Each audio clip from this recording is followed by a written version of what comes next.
All right, financial algebra. This is the video for week 7. This is the last week.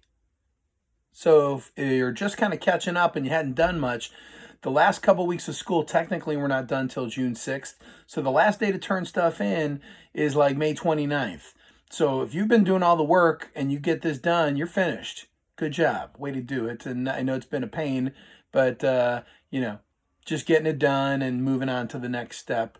So real quick, first of all, as always, look at my webpage, please. Check the notes. The notes are really good at explaining exactly what these problems are going to talk about.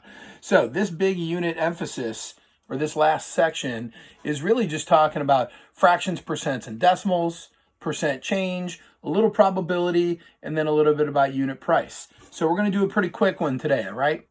First of all, remember, anytime it's a fraction, that's what's called a ratio. Now, for example, they say, all right, 7 out of 11 people in the room had red hair. Well, if you had 7 out of 11 people, as a fraction, that would be 7 over 11. That's what they call a ratio. A ratio is anytime you're comparing two things in a quotient, right? So then remember, the way you change any fraction to a decimal is to simply divide it. Numerator divided by denominator. 7 divided by 11 comes out to be 0.6363. It keeps going forever. We'd round it off to about 0.64. That's the decimal. Now remember, from all year, anytime you have the decimal, whether it's a big number or a small number, the way you change any decimal or any number to a percent is by sliding it 2 places to the right, timesing by 100. So if you take 0.64 and you move it 2 places right, that ends up being 64%. So the fraction 7 out of 11 is really 64% of the people in the room or something like that. And remember, that's the same case for almost all this stuff that we're talking about when you come to probability and things like that. But any fraction to a percent, you divide it to take the fraction, divide it to a decimal, change the decimal to a percent. The second part of this week, we're talking about percent change. If you look back in your notes, we did some of these. Percent change, they're asking how much did it go up or how much did it go down.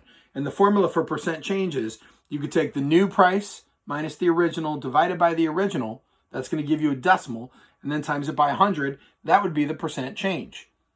So if they tell you like, hey, something used to be $10 and it's now $15, the new price would be the $15 minus the $10, and you always divide by whatever the original cost is. If you get a negative answer, that just means that the percent went down. It's a percent drop.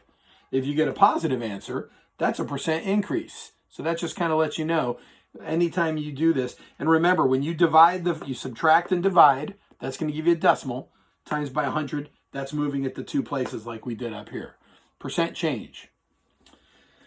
Probability. Now, this is super basic probability that we're talking about. We're talking about, like, once again, if you go back to up here, if they said, what's the probability of people with red hair? It'd be 7 out of 11. That is the probability. If they said, what's the percentage? You can divide it and do this. So once again, remember, with probability, when you're talking about probability, it's how many are you looking for out of the total? And if you look at the notes, one of the big things on the notes I did was shooting dice. Or if you're rolling 2 dice, remember, if you roll a 1 and a 1, the sum is 2. 6 and 6, the sum is 12. So if you look in the notes, I wrote out all the pairs of possible dice rolls, and there's 36 different combinations when you roll dice. And the sums go from 2 all the way up to a max of 12. You can't get higher than 12 because 6 and 6 on the dice is the biggest. So the probability that I'm having you do on the homework is find out what's the probability of rolling like a 6, sum of 6, not the die 6, but the sum of 6. Or what's the probability of rolling a sum of 10?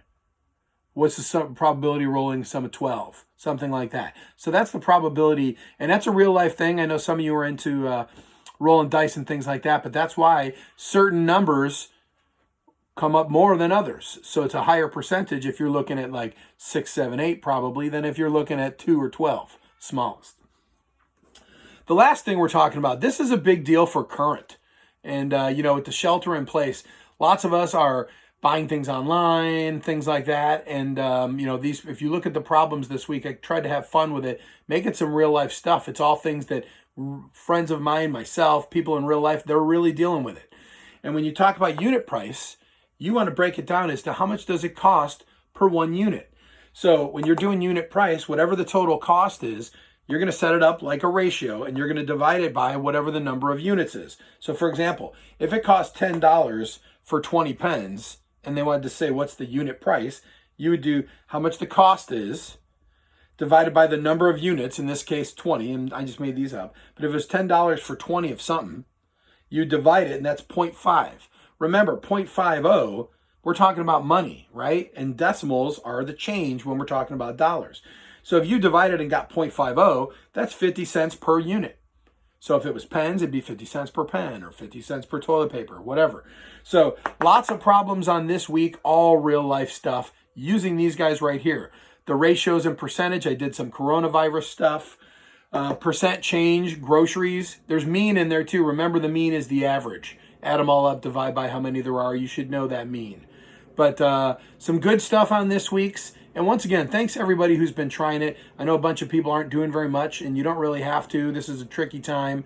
But hopefully this class has been good, and I really appreciate everything you guys have tried to do this year. So take care.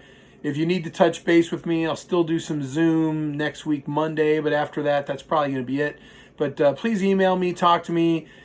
Honestly, it's too late to raise percentage grades now. We're almost done, right?